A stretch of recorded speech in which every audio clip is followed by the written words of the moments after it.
Uniform civil code UCC पर BSP की क्या प्रतिक्रिया है, उसके संबंध में बीएसपी का ये कहना है कि यहाँ विशाल आबादी वाले अपने भारत देश में हिंदू, मुस्लिम, सिख, ईसाई, पारसी व बौद्ध आदि इन विभिन्न धर्मों को मानने वाले लोग रहते हैं, जिनके हर मामले में रहन सहन व जीवन शैली आदि के अपने अलग अलग से तौर तरीके, नियम एवं रस्म रिवाजें हैं, जिसे नज़रअंदाज नहीं किया जा सकता है। लेकिन वहीं दूसरी तरफ ये बात भी काफ़ी हद तक सोचने वाली है कि यदि यहाँ सभी धर्मों के मानने वाले लोगों पर हर मामले में एक समान कानून लागू होता है तो उससे देश कमज़ोर नहीं बल्कि मजबूत ही होगा। साथ ही लोगों में आपसी सांप्रदायिक सद्भाव व भाईचारा आदि भी पैदा होगा। ये बात भी कई हद तक सही है, जिसे खास ध्यान में रखकर ही भारतीय संविधान की धारा 44 में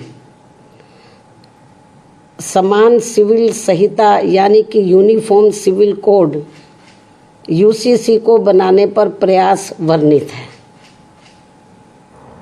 उसका जिक्र किया गया है।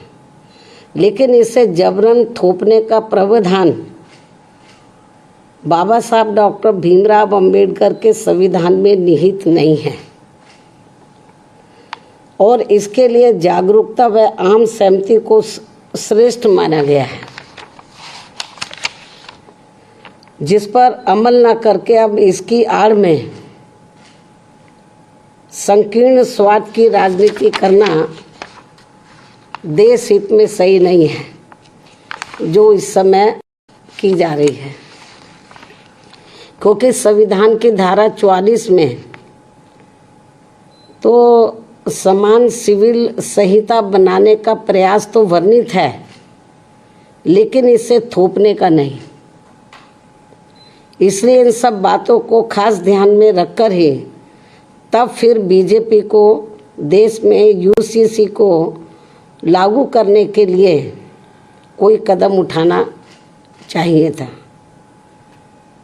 इसके साथ ही यहाँ मैं ये भी कहना चाहूँगी कि हमारी पार्टी समान सिविल संहिता यानी कि यूसीसी को लागू करने के विरुद्ध नहीं है, बल्कि भाजपा व इनकी सरकार के इसको देश में लागू करने के तौर तरीकों से सहमत नहीं है।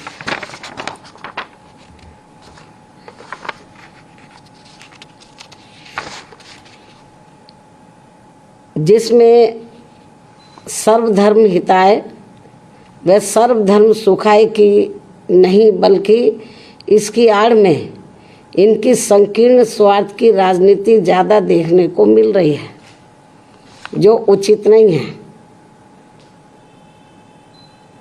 जबकि इससे ऊपर उठकर तब सरकार को इसे लागू करना चाहिए तथा ना ही इसमें कोई धार्मिक पक्षपात होना चाहिए। और यदि भाजपा सरकार ऐसा कुछ करती है तो तब फिर हमारी पार्टी इस मामले में अपना कोई सकारात्मक रुख अपनाएगी,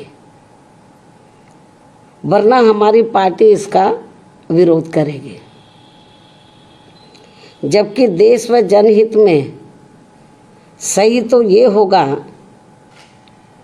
कि इस समय सरकार को अति महंगाई, गरीबी, बेरोजगारी तथा शिक्षा, स्वास्थ्य, सुख, शांति, समृद्धि जैसी बुनियादी ज़रूरतों के अभाव से त्रस्त व पीड़ित करोड़ों मेहनतकश व मजलूम देशवासियों के दुख दर्द पर से ध्यान बांटने में समय, संसाधन व ऊर्जा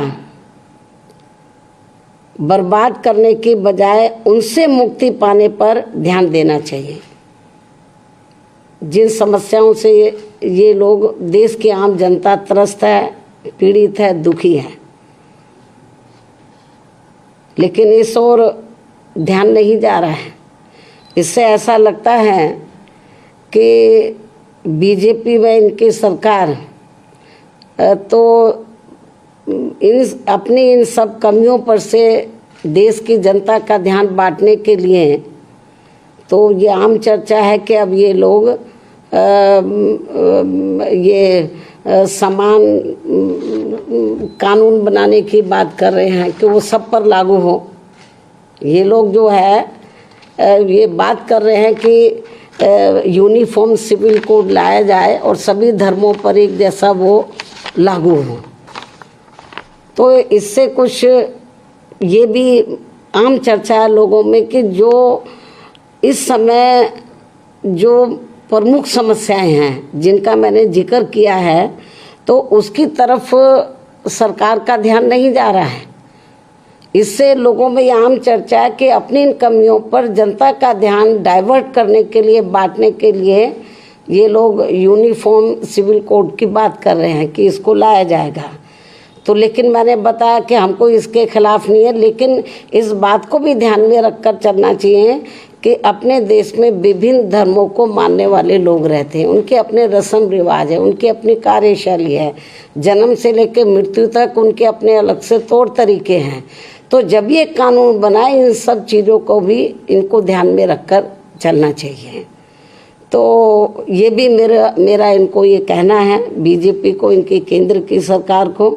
इस खास सलाह के साथ ही अब मैं अपनी बात यहीं समाप्त करती हूँ। धन्यवाद। जय भीम व जय भारत।